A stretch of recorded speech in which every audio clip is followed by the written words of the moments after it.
Everyone thought he was just a lonely orphan, but in truth, he was the strongest archdemon, destined to marry a beautiful white elf.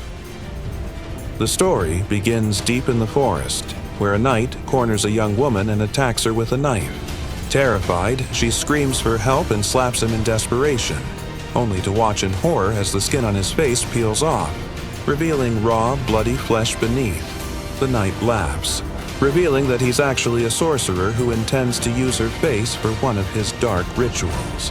Just as he raises his knife again, a hand suddenly grips his head from behind. Startled, the sorcerer demands to know who it is, only to be met by a brown-haired man named Zaken, who calmly asks the same question back. Zaken tells him that he was trying to sleep, but the screaming in his territory disturbed his nap. The sorcerer realizes he has trespassed into another sorcerer's domain and tries to talk his way out, promising to share forbidden magical knowledge in exchange for his life. But Zaken simply replies that he has no interest in any magic that involves hurting people, then crushes the man's head with his bare hands. Blood splatters everywhere as the woman faints from shock. Realizing he might have gone a little overboard, Zaken cleans up the mess with a spell, restoring the scene to normal. The blood disappears, and the knight's body reverts to looking unharmed, though lifeless.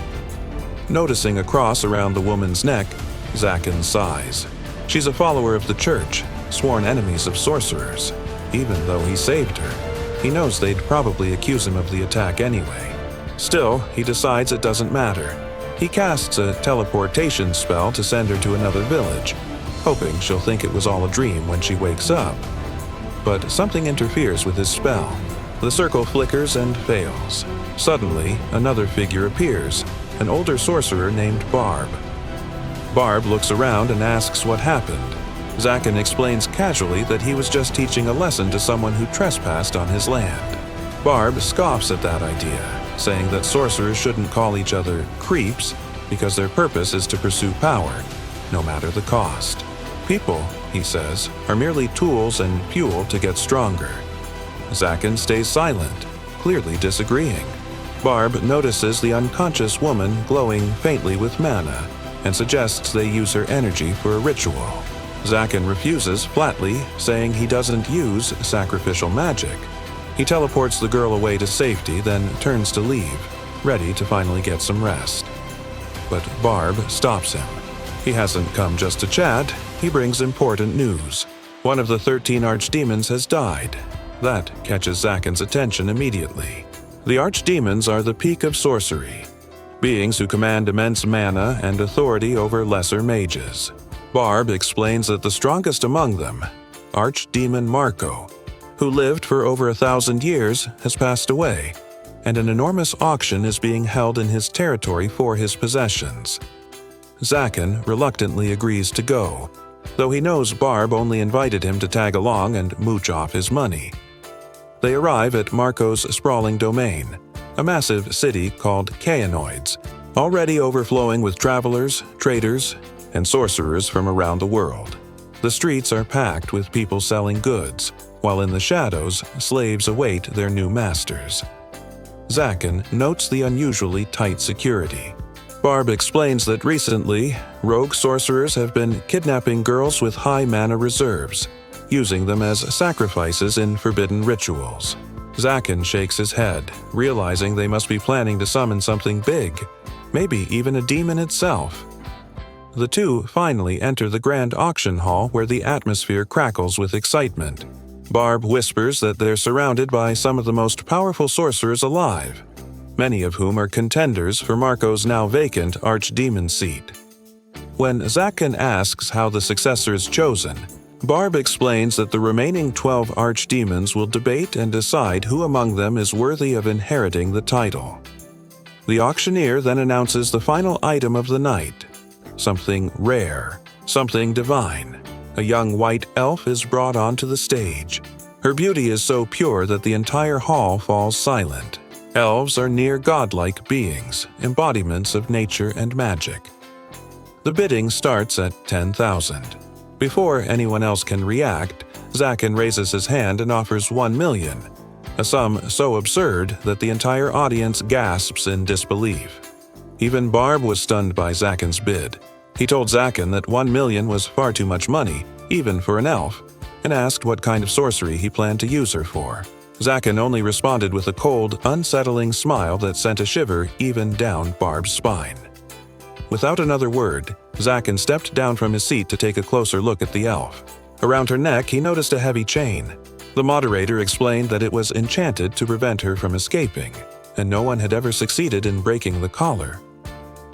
Later that night, in the deep forest where Zaken's castle stood, he decided to speak with the elf.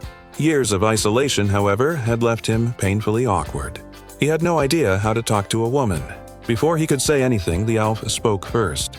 Her voice was gentle and pure, catching him completely off guard. "May I ask you something?" she said softly, trying to appear calm, though his heart was racing. Zaken nodded and told her to go ahead, perhaps sounding a bit more annoyed than he meant to.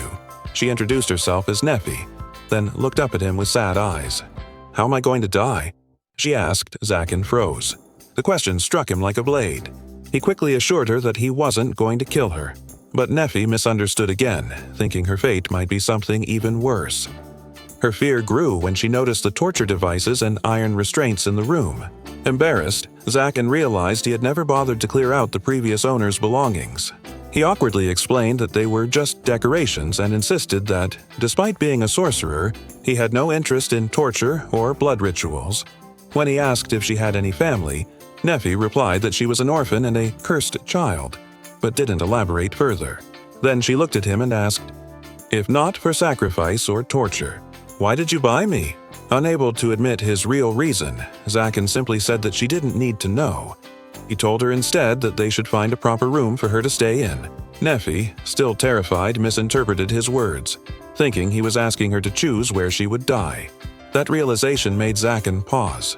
He understood then that she must have been enslaved since childhood, raised to believe she would one day be sold to a sorcerer and sacrificed. It reminded him of his own childhood, an orphan who had to steal and fight for scraps of food. For the first time, he felt genuine sympathy. "I want you alive," he told her quietly, "because I need you." Nephi blinked, surprised. No one had ever said such words to her before. They began to walk upstairs. Zaken asked if she was afraid of heights. She replied that he could hang her any way he wanted. Startled, he yelled at her to stop talking about torture. She quickly apologized and, as she followed him up the steps, slipped, but he caught her arm before she could fall. At the top of the tower, Zaken opened a door and told her the room could be hers. Inside, however, they found a guillotine and a pile of skulls. Nephi froze in confusion, unsure if he was mocking her. Once again, she offered her neck in resignation. But Zaken shouted in frustration, summoned a burst of energy, and obliterated everything inside the room until it was completely empty. Only then did they step inside. For the first time, Nephi's expression softened as she walked to the balcony and looked at the moon. Zaken was relieved to see genuine emotion on her face, though a small part of him wished he could use magic to bring her the moon itself. "Can I stay here?" Nephi asked quietly. Zaken smiled and nodded. It was the first moment of peace between them. That night, Nephi couldn't sleep in the empty tower room and instead lay down beside Zaken's throne. He, on the other hand, didn't sleep at all. His nerves were completely unsettled. He had never been this close to a girl before. By morning, he decided to fetch breakfast. When he returned, Nephi was awake, folding the cape she had used as a blanket. She smiled and greeted him with a soft, "Good morning." No one had ever greeted Zaken like that before. Unsure of how to respond, he awkwardly scowled and muttered, "I brought food," immediately regretting how cold he sounded. They sat on the floor and began to eat together. As they ate, Nephi noticed that he was eating the same bland meal she was, something fit only for slaves or livestock. Confused, she asked about it. Her question made Zaken pause. He realized that this plain, tasteless food was all he'd ever known since childhood. Just dry jerky or moldy bread, the kind of meal he'd scavenge as an orphan. He wondered what kind of food ordinary people ate. Then, Nephi looked up and gently asked if she could cook for him. Zaken stared at her, speechless. No one had ever offered him kindness before, let alone a home-cooked meal. Without thinking, he threw on his cape and told her they were going to the town to buy ingredients. But the moment they stepped out, he froze. He had spent every last coin he owned to buy her. Zack tells Neffy that they'll walk instead since he's completely broke. As they stroll down the road, he starts thinking of ways to make some quick money, even wondering if he should just threaten the cab driver for cash. When suddenly, loud commotion breaks out nearby. He turns around and sees a gang of robbers holding an Uber driver at knife point, capturing passengers to sell them into slavery. The sight immediately triggers Neffy's trauma. She must have been enslaved like this before. Wanting to show her how pathetic these scum are, Zack decides to teach them a lesson. With a flick of his hand, he releases a bolt of lightning that strikes the ground in front of them. A warning shot. The thugs freeze, terrified, before charging at him all at once. One massive brute swings an axe at Zack, but Zack casually stops the blow with 2 fingers, shattering the weapon like glass. He pretends to punch the guy, but instead flicks him, sending the man flying backward into another robber. The rest of the gang starts crying like cowards and calls for backup. Suddenly, a hooded sorcerer materializes out of thin air. Clearly the goons' magical support. He conjures a large magic circle filled with blazing fire, trying to intimidate Zack. But our archdemon doesn't even blink. He lazily waves his hand, dispersing the entire flame wall as if it were smoke. The hooded sorcerer panics and tries to cast another spell, but his magic circle collapses, now completely under Zack's control. Without a word, Zack raises one finger and releases a lightning blast so powerful it vaporizes the ground, leaving only a smoking crater where the sorcerer once stood. Zack turns to the remaining robbers and tells them to come at him. They drop their weapons and run screaming for their lives. Trying to play it cool, Zack looks back at Neffy and says she shouldn't worry about bullies like them, since they're all lame anyway. But, to his surprise, the people near the cab start thanking her for saving them. A beastman, the cab driver, hands Zack a bag of silver coins as thanks and asks him to escort them safely to town. Zack is stunned. He's beaten countless robbers before, but no one ever thanked him. Then it clicks. People only feel safe because Neffy's with him. Having a cute girl around makes him seem less terrifying. As they walk toward town, Neffy softly asks why he helps people. Zack tries to say something smooth, but ends up mumbling nonsense and embarrassing himself again. When they finally reach the town, Zack realizes he has no clue what girls need for daily life. And even if he asked Neffy, she probably wouldn't ask for anything. Then he spots a tailor's shop and decides to step inside. The beastman shopkeeper immediately freezes at the sight of a sorcerer walking in. Zack, used to this reaction, simply pulls Neffy forward and tells the man to get her a dress. The tailor is instantly entranced by Neffy's beauty but notices the slave collar around her neck. Acting overly cheerful, he takes her to the changing room. A few minutes later, Neffy steps out wearing a ridiculously skimpy outfit, the kind Zack swears his ex wore when she went to hang out with her guy best friend. Embarrassed, Zack demands that the tailor find her something more appropriate, or he'll burn the shop down.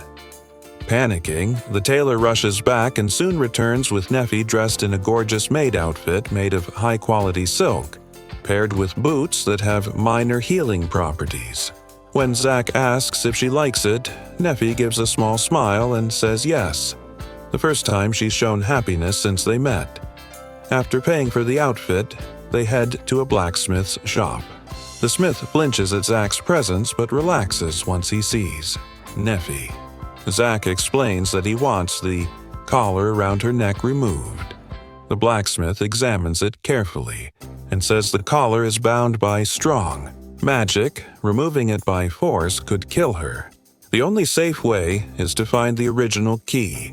Zack remembers that even the auction moderator didn't have it, meaning this won't be easy. He thanks the blacksmith and tries to pay, but the man refuses.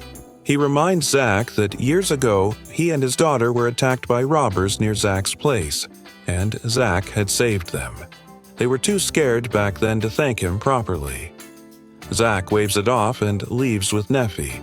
By the time they finish buying groceries, the sun is already setting. Zach decides to take her out for dinner. Zach and Neffy head to a nearby restaurant. They sit together at a small table, and soon their food is served. But Zach notices that Neffy looks uncomfortable. When he asks what's wrong, she admits that she's never eaten in a place like this before. Hearing that, Zach realizes how similar their childhoods were, both filled with hardship. He reassures her, encouraging her to try the food. She takes a bite of a small tomato, and her eyes widen. It's unlike anything she's ever tasted. To thank him, Neffy shyly feeds Zach with her spoon. He returns the gesture, and soon they're feeding each other like an overly romantic couple. Other customers start laughing at their awkward display, making them both embarrassed.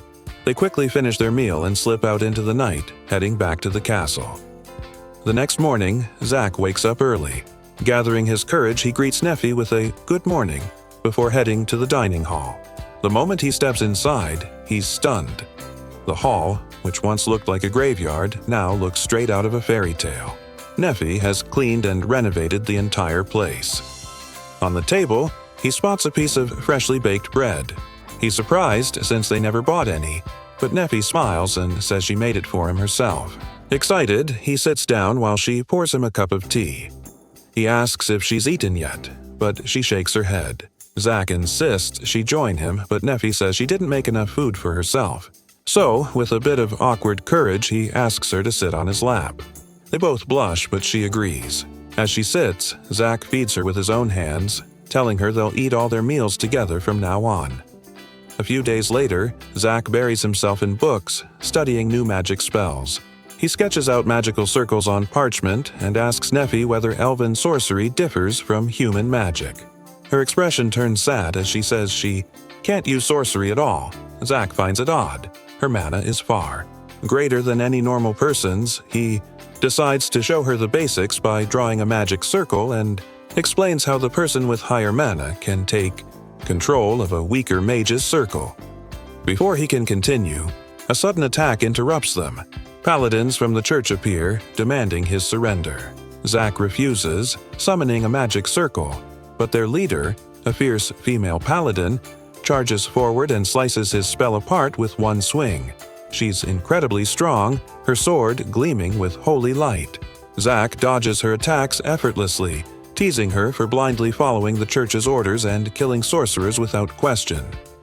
As they clash, she finally lands a blow, sending him crashing into a tree.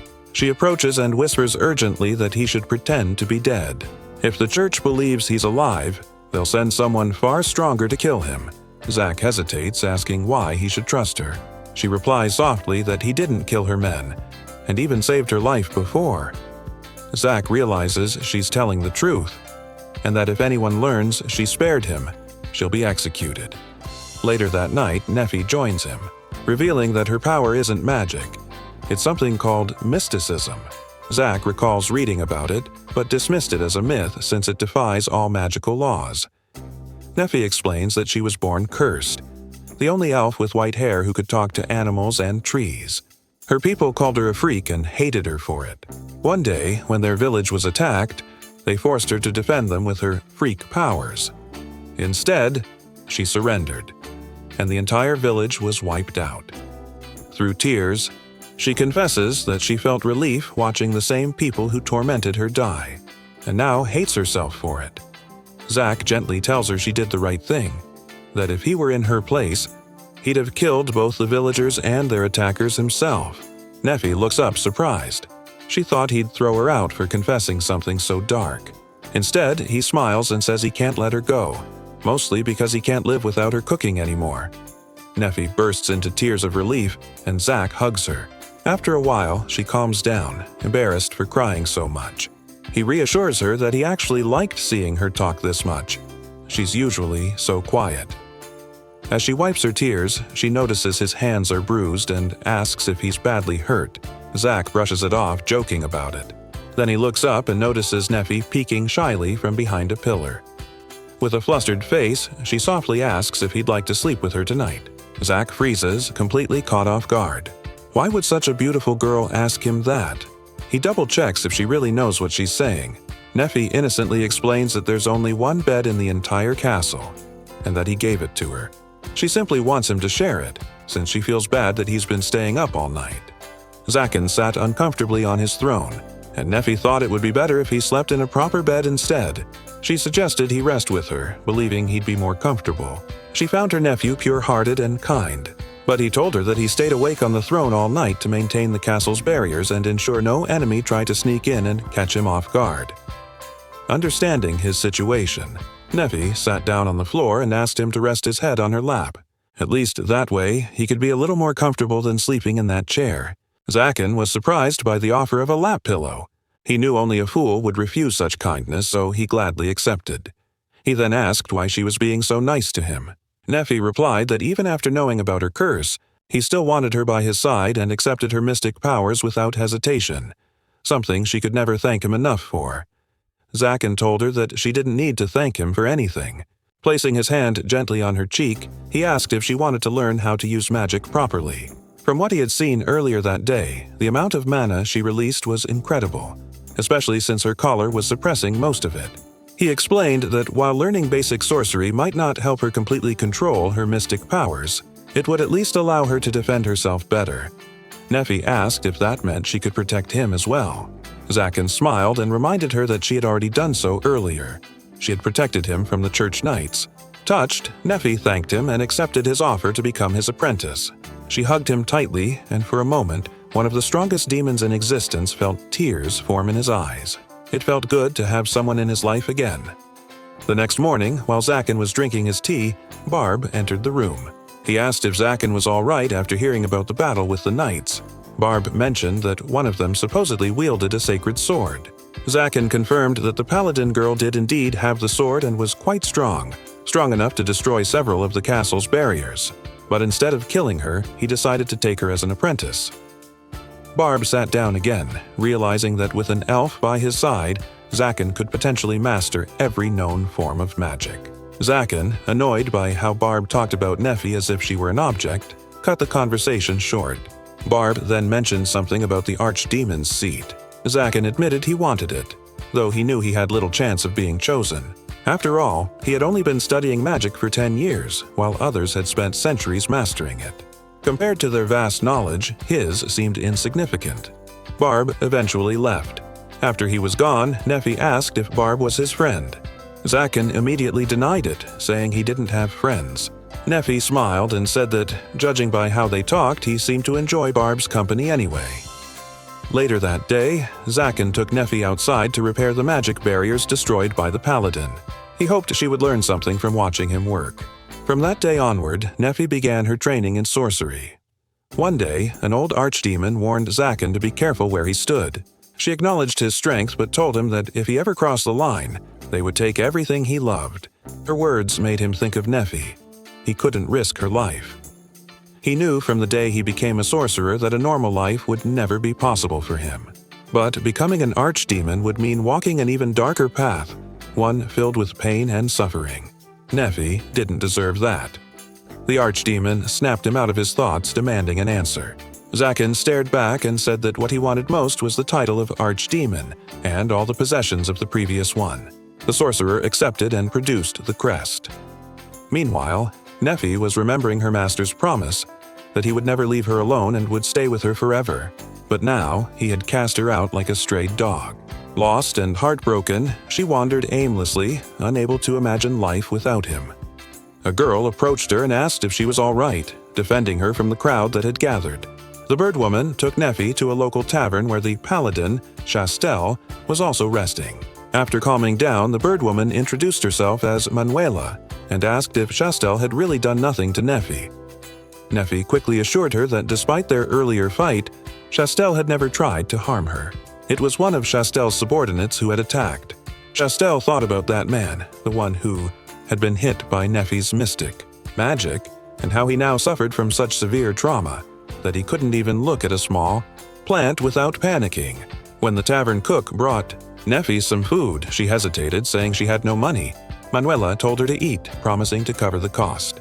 As they talked, Nefi confessed that Zaken had kicked her out, and she began to cry uncontrollably. Both Chastel and Manuela rushed to comfort her. After she finished eating, they tried to convince her that Zaken had only been using her, but Neffy refused to believe it. She defended him passionately, insisting that Zaken was not that kind of person. Manuela asked Neffy what had happened before Zaken kicked her out. Neffy explained that he had come home and told her he had become an archdemon. Both Manuela and Chastel were shocked to hear that. They told her that the entire town had once been under the protection of the 13th Archdemon, who was actually a decent ruler.